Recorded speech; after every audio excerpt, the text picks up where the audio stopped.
बहुत पहले की बात है। एक गरीब इंसान अपनी गरीबी से बहुत परेशान हो गया था। अपनी गरीबी के कारण उसका अपने परिवार का पालन पोषण करना बहुत कठिन हो गया था।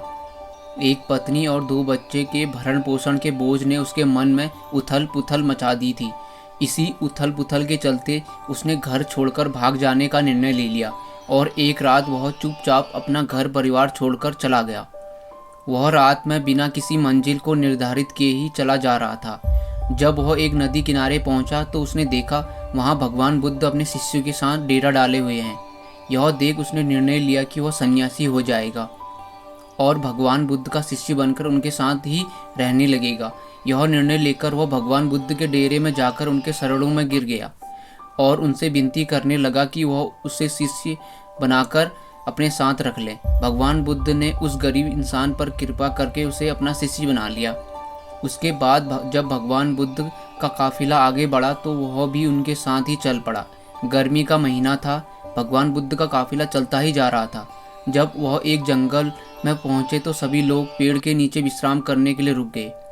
गर्मी के कारण भगवान बुद्ध को काफी जोरों से प्यास लगी थी। उसने अपने नए शिष्य से कहा, यहाँ पास में सरोवर है, तुम जाकर वहां से पानी ले आओ। भगवान बुद्ध का आदेश सुनकर वह सरोवर में पानी लेने चल पड़ा।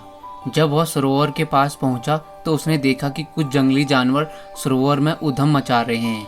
परंतु जब वह सरोवर के पास पहुंचा तो सभी जानवर डरकर भाग गए।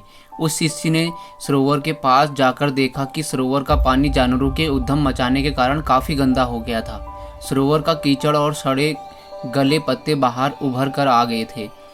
इतना गंदा पानी देखकर वह बिना पानी लिए ही वापस आ गया और आकर भगवान बुद्ध से बोला, भगवान, उस सरोवर में तो बहुत गंदा पानी था, उसे तो पिया ही नहीं जा सकता। शिष्य की बात सुनकर भगवान कुछ देर तक कुछ नहीं बोले।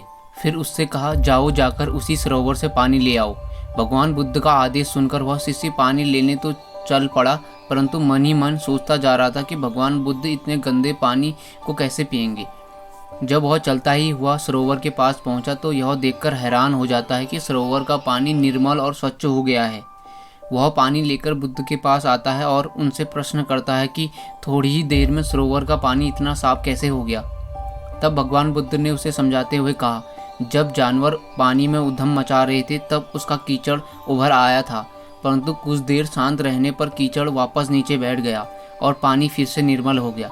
इसी प्रकार हमारे मन की भी स्थिति होती है। जब भी भाग दौड़ और कठिनाइयाँ हमारे मन में उथल पुथल पैदा कर देती हैं तब हम गलत निर्णय ले लेते हैं। परंतु कोई भी निर्णय लेने से पहले अगर हम अपने मन को शांत रखें और धीरज पूर्वक बैठकर सोचें तो हमारे मन की उथल पुथल भी पानी के कीचड़ की तरह नीचे बैठ जाती है और तब हम जो निर्णय लेते हैं वो हमेशा सही होता है।